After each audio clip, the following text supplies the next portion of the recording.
va débuter avec le point 1.1, acceptation de tenue de la séance ordinaire par vidéoconférence et huis clos en raison du COVID-19. Alexandrine. Donc, considérant que l'état d'urgence sanitaire a été décrété par le premier ministre du Québec, considérant que les rassemblements intérieurs et extérieurs sont prohibés pour des raisons de santé publique, considérant l'arrêté 2020-004 de la ministre de la Santé et des Services sociaux qui permet au Conseil de siéger à huis clos et qui autorise les membres du Conseil à prendre part, délibérer et voter à une séance par tout moyen de communication, et considérant qu'il est dans l'intérêt public de protéger la santé des citoyens, des élus et des fonctionnaires municipaux, de même que de la population en général, il est proposé d'accepter que la présente séance ordinaire soit tenue à huis clos et que les membres du Conseil et les fonctionnaires municipaux puissent y participer par vidéoconférence. Ça va prendre un proposeur. France est appuyé par Robert.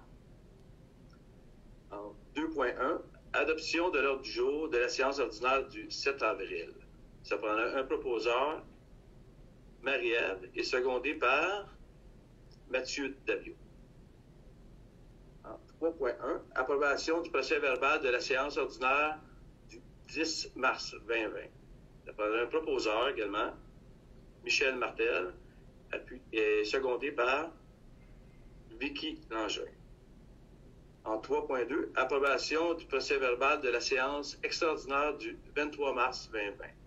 Ça prendra également un proposeur, Marie-Ève, appuyé par France.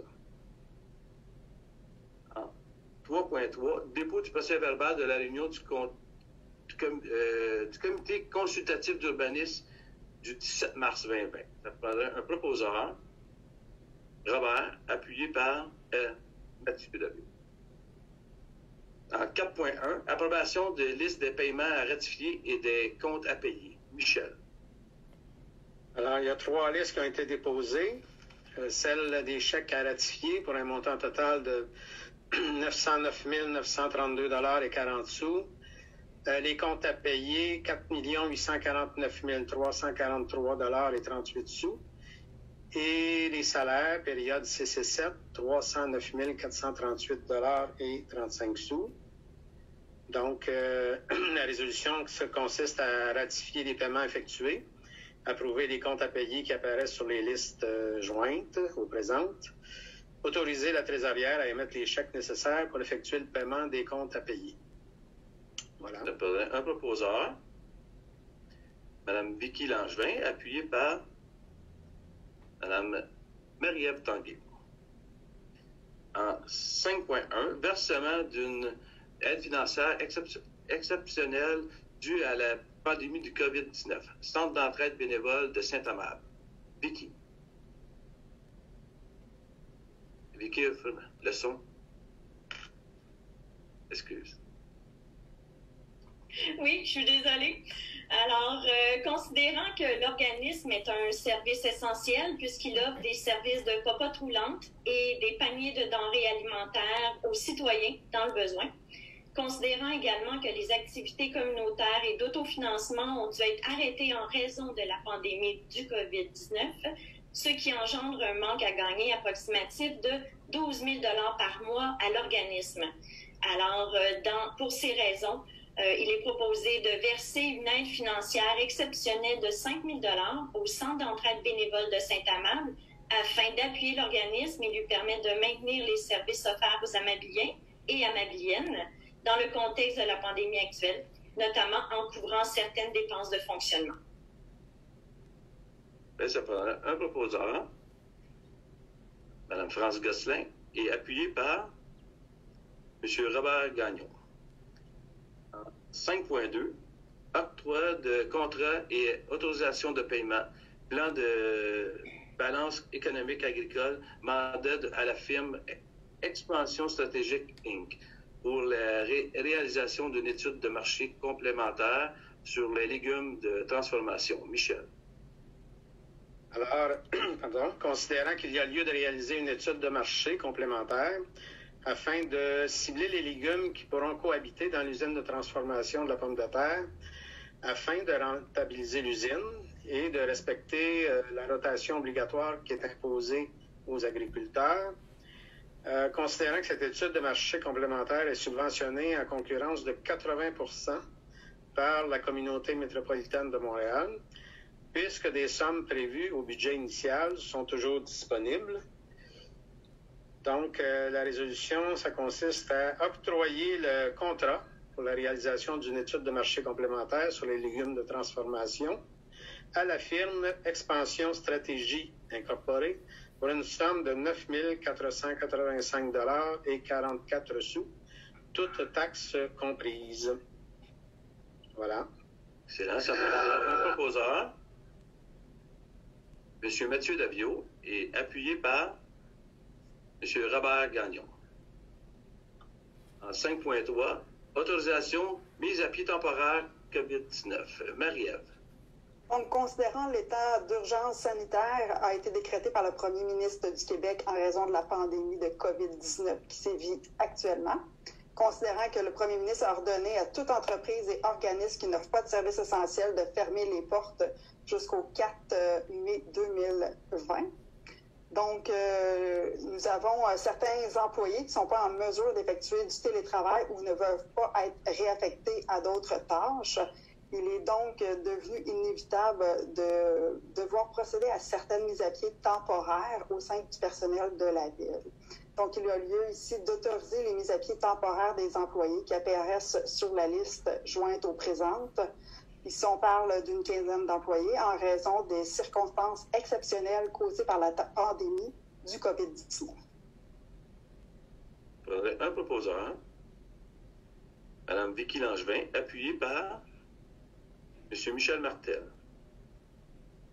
Au point 7.1, adoption règlement 736-02-2020, modifiant le règlement 736-00-2015 sur la prévention des incendies de la municipalité de Saint-Amable, de sorte à y apporter certaines modifications et précisions. Vicky. Oui, et nous sommes à l'étape finale. Alors, considérant que l'avis de motion du présent règlement a été donné lors de la séance ordinaire du Conseil, tenue le 10 mars 2020, et qu'un projet de règlement a été déposé lors de cette séance, il est proposé d'adopter tel que présenté, sans modification, le règlement 736-02-2020, modifiant le règlement 736-00-2015 sur la prévention des incendies de la municipalité de Saint-Amable, de sorte à y apporter certaines modifications et précisions. Ça me prendrait un proposeur, M. Michel Martel, appuyé par Mme Marie-Ève Tanguay. Au 7.2, avis de motion et dépôt d'un projet de règlement. Règlement 693-03-2020, modifiant le règlement 693-00-2012 sur les nuisances et la paix publique afin de modifier l'article 40 intitulé « Entrave » et de prévoir une disposition relative au rassemblement lors des mesures de sécurité publique. Robert. Oui, il s'agit ici d'une première étape pour la modification réglementaire. C'est fait dans le but d'harmoniser le règlement avec les autres villes desservies par la Régie de police Richelieu-Saint-Laurent. C'est donc de permettre à la ville d'interdire les rassemblements sur toute place publique, conformément à l'état d'urgence sanitaire décrété par le gouvernement. Il y a aussi une modification de l'article 40 concernant l'entrave au travail d'un policier, notamment en refusant d'obéir à un ordre d'un agent. Donc, les pénalités pour ces deux infractions-là, le rassemblement et les entraves, seront modifiées comme suit. Une amende de 200 à 1 000 $ par jour que dure l'infraction peut être remise. En cas de récidive, l'amende est d'au moins 500 $ et d'au plus 2 000 $. Donc, avec ça, nous donnons aux policiers de nouveaux outils pour intervenir. Je donne l'avis de motion. Parfait. 8.1. Autorisation de signature, entente intermunicipale relative à l'établissement d'un plan d'aide mutuelle des services de sécurité d'incendie en cas de pandémie. Marie-Ève. Considérant que les municipalités parties de la présente entente sont déjà liées par des ententes intermunicipales relatives à l'établissement d'un plan d'aide mutuelle pour la protection contre l'incendie et que ces ententes auront préséance sur toute demande d'entraide en cas d'incendie. Considérant qu'une pandémie pourrait avoir cet effet de réduire les effectifs en sécurité incendie de 50 % et même plus, il y a lieu d'autoriser le maire ou en son absence le maire suppléant, la directrice générale ou en son absence la greffière à signer pour et au nom de la Ville l'entente intitulée « Entente intermunicipale relative à l'établissement d'un plan d'aide mutuelle des services de sécurité incendie en cas de pandémie avec les villes de Contrecœur, Sainte-Julie, Varennes, Sorel-Tracy et Longueuil, la municipalité de Verchères et la régie intermunicipale de sécurité incendie de la vallée du Richelieu. Ça prend un proposeur, Mme Vicky Langevin, appuyée par Mme France Gosselin. En 9.1, autorisation et mandat de demande d'aide financière. Programme de développement des communautés par le biais des arts et du patrimoine. Volet 2. Je vais avoir vraiment besoin de lunettes. Je m'excuse. Commémoration communautaire, gouvernement du Canada, 100e anniversaire de la ville de Saint-Amable. France. Oui, donc il y a lieu de déposer une demande d'aide financière pour les festivités du 100e anniversaire de la ville de Saint-Amable qui aura lieu le 13 juin 2021. Et non pas cette année, alors c'est l'an prochain, on a le temps de se préparer. Donc, il y a lieu de demander une aide financière qui pourra atteindre 50 % du coût des dépenses prévues. Et la célébration de la ville permettra de faire connaître l'histoire de la ville et de faire un retour dans le passé via le biais d'activités culturelles et historiques. Ça prend un proposeur, M. Robert Gagnon, appuyé par M. Michel Martel. En 11.1, adjudication de contrat PB 20-024 GE, contrôle de la qualité de plusieurs projets pour les années 2020 et 2021. Mathieu. Donc, ici, l'appel d'offres vise à octroyer un contrat concernant les essais laboratoires sur les matériaux de construction et le contrôle de la qualité de la compaction des pierres concassées et des enrobés bitumineux lors des travaux dans la ville. Donc, les projets visés sont notamment les égouts sanitaires 9A et la mise à niveau des étangs aérés. Donc, nous avions estimé le tout à autour de 68 000 $. Deux soumissionnaires se sont présentés et étaient conformes. 3 soumissionnaires se sont présentés, 2 étaient conformes. Donc, il y a eu le laboratoire GS Incorporé avec un montant de 57 999 et 14 et le groupe ABS Incorporé à 77 993 et 29. Donc, il est proposé d'adjuger le contrat RP-20-024-GE concernant le contrôle de la qualité de plusieurs projets pour les années 2020 et 2021 au plus bas soumissionnaire conforme, soit le laboratoire GS Incorporé, pour un montant de 57 999 et 14, toutes taxes comprises. Parfait. Ça me prend un proposeur, Mme Marie-Ève Tanguay, appuyée par Mme France Gosselin.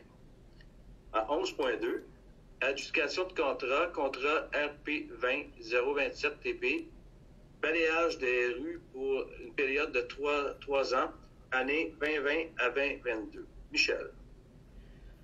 Alors, il y a une recherche de prix qui a été effectuée. Il y a 2 offres de services qui ont été reçues pour faire réaliser ces travaux-là.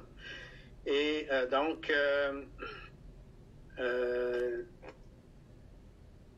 suivant le sommaire du directeur des services techniques et des travaux publics, il est résolu d'adjuger le contrat RP 20-027-TP concernant le balayage des rues pour une période de 3 ans, année 2020 à 2022, au plus bas soumissionnaire conforme, qui est soit balayage Rive-Sud Incorporé, pour un montant total de 64 707 $ et 96 sous, toutes taxes comprises. Ça prend un proposeur, Mme Vicky Langevin, appuyée par M. Robert Gagnon. En 11.2, adjudication de contrat RP 20-026-TP, fauchage des hautes herbes latérales et télescopiques pour les années 2020 et 2021. Mathieu. Donc, encore une fois, un appel d'offres qui vise à octroyer un contrat, cette fois-ci pour le fauchage des herbes hautes dans les fossés, aux abords des routes dans la ville. Donc, le tout est pour un contrat qui sera donné à l'heure pour les années 2020-2021. Donc, l'estimé pour les travaux était autour de 54 000 3 soumissionnaires ont déposé une offre de prix. Donc, il s'agit de Paysagiste Rive-Sud à 54 900 et 56. Les entreprises Belle Rose Incorporée à 71 859 et 38 et Groupe MVT Inc. à 166 713 et 75. Donc, juste un instant. Il est proposé d'adjuger le contrat ARP-20-26-TP concernant le fauchage des hautes herbes pour les années 2020-2021 au plus bas soumissionnaire qui est Paysagiste Rive-Sud LT pour un montant de 54 956, toute taxe comprise. Excellent. Ça me prend un proposeur, M. Robert Gagnon, appuyé par Mme Marie-Ève Tanguay. En 12.1, émission d'obligations par appel d'offres public, modification du règlement d'emprunt et autorisation de signature. Michel. Donc, la Ville souhaite émettre une série d'obligations, une obligation par échéance pour un montant total de 4 989 000 $ qui sera réalisé le 21 avril 2020. Alors, ce montant est réparti dans divers règlements d'emprunt qui devaient être financés et un règlement d'emprunt qui devait être financé le 752-00217 pour les maisons lézardées.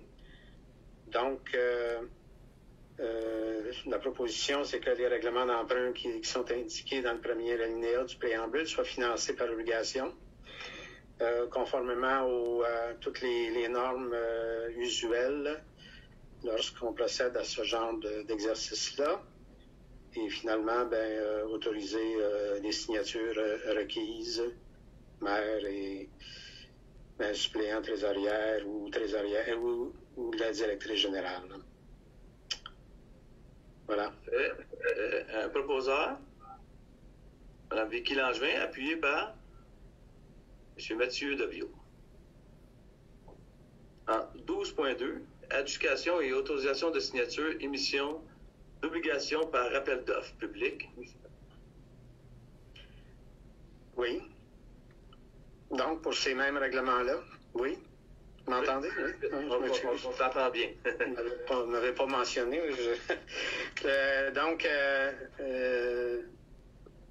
Concernant les mêmes règlements dont on vient de parler à la précédente résolution, il s'agit maintenant de procéder à une vente d'une émission d'obligation datée du 21 avril 2020 au montant de 4 989 000 $. Le ministère des Finances a reçu 4 soumissions conformes. Valeur mobilière, Banque Laurentienne, Marchés mondiaux, CIBC Incorporé, Valeur mobilière Desjardins et Financière Banque nationale Incorporée. Considérant que le résultat du calcul des coûts réels indique que la soumission présentée par la firme Valeur mobilière Banque Laurentienne Incorporée est la plus avantageuse. Oui, c'est ça. Donc, que l'émission d'obligations montant de 4 989 000 de la Ville de Saint-Amable soit adjugée à la firme Valeur mobilière Banque Laurentienne Incorporée. Parfait, ça prend un proposeur.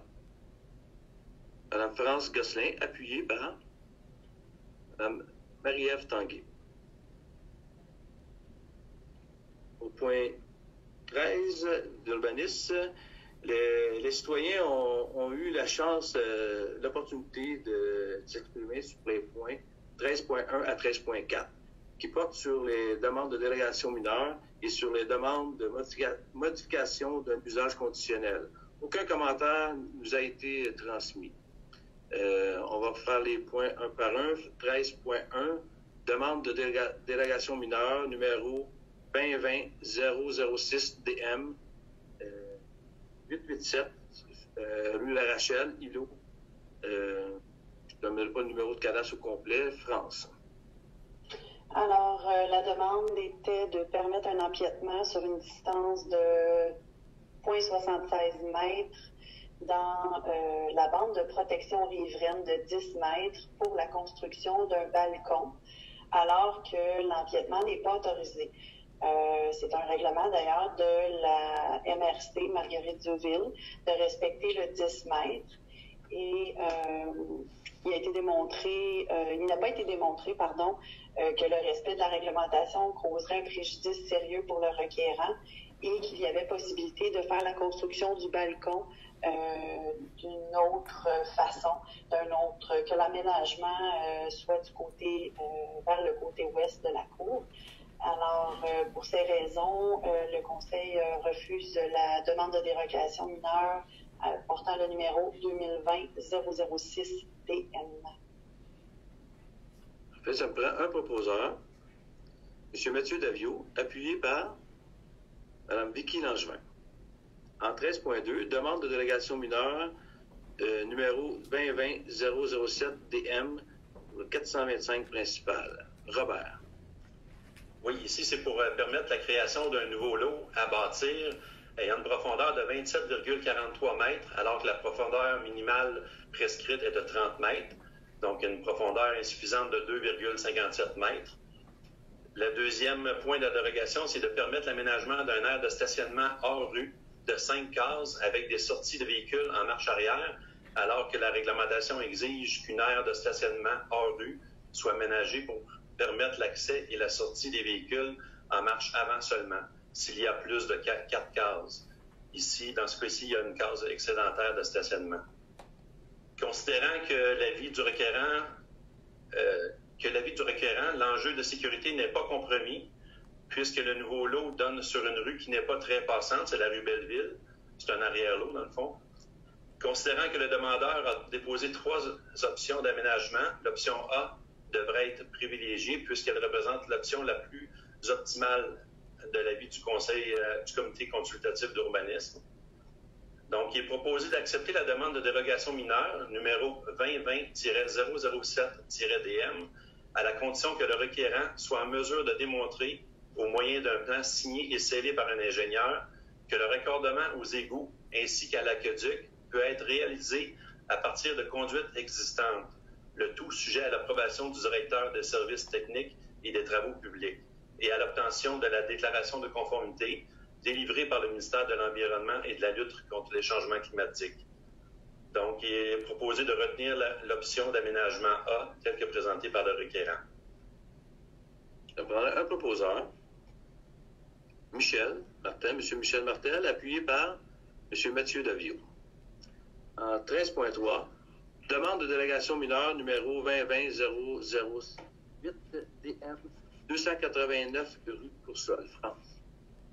Oui, ici, la demande était de permettre la création d'un nouveau lot à bâtir ayant une profondeur de 26,53 mètres, alors que la profondeur minimale prescrite est de 30 mètres. Donc, il y a une insuffisance de 3,47 mètres. Et considérant, par contre, que tous les autres paramètres sont respectés et que cette demande ne cause pas de préjudice et qu'il n'y a pas qu'un préjudice sérieux pourrait être causé, il n'y a pas de préjudice si la demande est refusée. Là. Alors, on demande d'accepter la demande de dérogation mineure 2020-008-DM. Un proposeur, Monsieur, un proposeur pour ce point-là. Je vais nommer M. Mathieu Daviau, appuyé par Mme Marie-Ève Tanguay. C'est parfait. On en prenait un. Pas de problème, je l'ai pris au hasard. 13.4.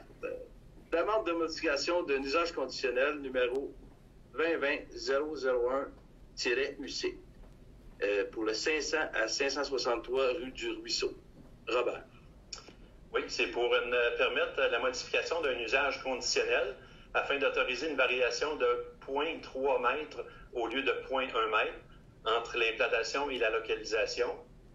Puis le deuxième point de cette demande-là, c'est aussi d'autoriser la diminution du nombre de lampadaires de 14 à 12, en plus de modifier l'emplacement projeté de ces derniers. Pour ce qui est de la variation de 0,1 à 0,3 mètres, c'est nécessaire dû à un ajustement en chantier concernant l'ajout de matériaux isolants sur la dalle de béton, puis rendre le tout conforme. Puis pour ce qui est des lampadaires, il y aura un réseau électrique qui va être enfoui plutôt qu'à la surface de la terre. Si ça avait été à la surface de la terre, l'entrepreneur aurait été obligé de couper plusieurs arbres, donc c'était favorable dans son cas. De plus, selon l'avis de nos inspecteurs, l'éclairage va être suffisant avec 12 lampadaires, puis en modifiant quelque peu l'emplacement initial. Il est donc proposé d'accepter la demande de modification d'un usage conditionnel numéro 2020-001-UC. Ça prend un proposeur, Mme Vicky Langevin, appuyé par M. Michel Martel. On est rendu au point des points d'information, période de questions. Alexandrine, j'aurais une suggestion pour toi. Peux-tu me lire les questions? Parce que ça va être plus facile pour moi pour répondre. Avec plaisir. J'ai la misère à les voir. Là. On a reçu un total de 4 questions préalablement à la séance. Donc, la première question. Compte tenu de la situation exceptionnelle, est-ce possible de modifier le règlement municipal et d'autoriser 1 ou 2 poules par adresse civique dans les secteurs résidentiels pour cette année? Le tout, bien sûr, en respectant les règles d'hygiène strictes. Nous avons, en début de mandat, déjà eu cette demande, puis le conseil avait statué de refuser à cause de la proximité. Pour les senteurs, le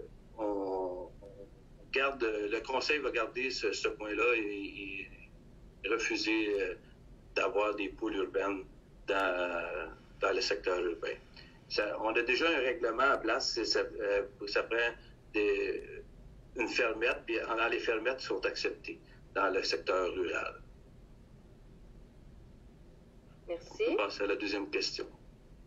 Deuxième question, c'est plutôt une suggestion. Puisqu'il est important d'acheter québécois, j'aimerais proposer à la Ville de Saint-Amable de faire un répertoire des entreprises de Saint-Amable sur votre site Internet.